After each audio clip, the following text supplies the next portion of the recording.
Hi guys, this is Anna from Kakibana, and today I'm going to be talking to you about finding accommodation in Colombia. Now, the accommodation can be from the tourists that are staying for a few days or a few weeks to the people who are wanting to stay long term, maybe a few months or a few years, and then those that want to buy an apartment or a house. So I'll tell you all the different websites that you can use for those. So firstly, for the tourists, what I did, many backpackers do, is that they stay in hostels. So hostelworld.com is a really good option, or hostelbookers.com. So pretty much all hostels are going to be on these two websites. So you're going to be sharing a room, a dorm room, or you can also get private rooms as well. This is a really good way also if you want to meet local people who maybe work at the hostels. And that's actually how I met my boyfriend, so I had a really good experience in the hostels. So I could probably do another video on recommending hostels around Colombia, but I really recommend in Bogota two hostels that are called La Pinta and La Niña. And these two hostels are run by the same people and they are located just around the corner from each other. And I really like these two hostels because it has a really homely feel in it, and also it's not located in the center of town like the touristic area in Bogota, because the touristic area, yes, it's good to go during the day and look at all the places, the museums and everything, but at night it's actually, you know, a bit dangerous, or you don't really want to be there during the night time. And these two hostels are located in an area, a trendy area called Chapinero, and there's lots of restaurants, shops, and it's pretty central, so you can go to the city pretty easily. And then also it's near Zona Rosa, which is the area or the zone where there's lots of bars and clubs at night. And restaurants and shops during the day as well. So it's a really good medium and it has a really homely feel to it, so I felt really comfortable there, and I really recommend those two. Other than hostels, you could use Airbnb.com to find a share house to stay in for a few nights or a few weeks if you wanted to, and this is a good option because then you'd be sharing a house, you'd have your own room as well, and you could meet some locals and talk to them and experience life like that.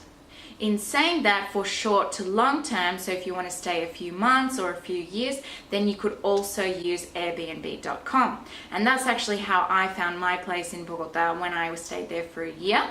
And so all you do is contact the host, because the host usually has the prices per night for short-term stay.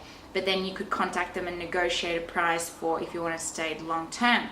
And I really enjoyed this experience of staying with a local family. So it was a lady who owned the house, and she lived there as well, and we actually became really good friends and still keep in contact, and she was really, really nice. I met her family, we went out together, I went and volunteered where she volunteered in Bogota, so I really got to know the culture a bit more, you know, from another perspective, and so that I think Airbnb is a really good option. There's another girl who I know who on Airbnb, she was able to find and negotiate for a one-bedroom all to herself at a really reasonable price. So that is another option as well if you want to live on your own.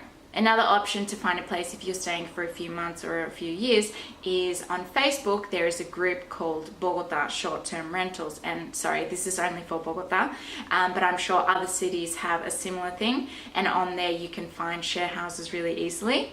And also I forgot to mention that Airbnb and this Facebook group, probably most people are going to speak English. These are kind of marketed towards the foreigners, so yeah, if you don't speak Spanish, then hopefully you will find some people who speak English. And then if you do speak Spanish, and these are what local people do as well, is you can go to a website called compartoapto.com.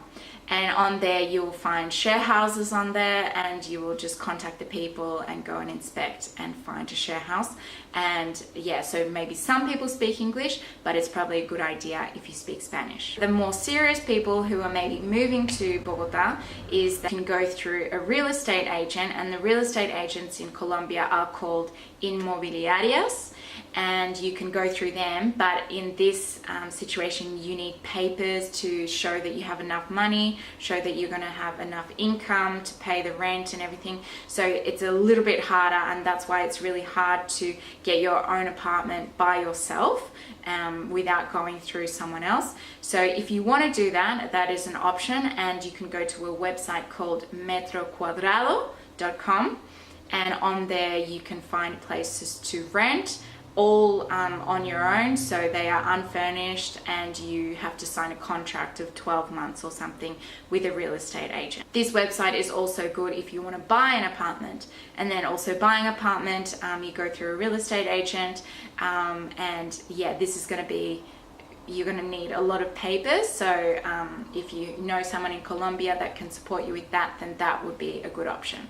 You can go to Metro Cuadrado to do it online, but also the old-fashioned way works in Colombia, where you walk around the neighborhood where you want to rent or buy a place, and you just look up at the windows, and the windows, on the windows, it has a huge sign and a phone number saying "se vende," which means to sell, or "se arrienda," which means to rent. And these places are pretty much the same places that are on Metro Cuadrado, but you can just walk around your area so that you already know the location and what kind of apartment it is. And so you just call up the phone number to either contact the real estate agent or directly with the owner. So I hope this video was helpful. If you have any questions, leave any comments below. Don't forget to visit my blog on kakibana.com.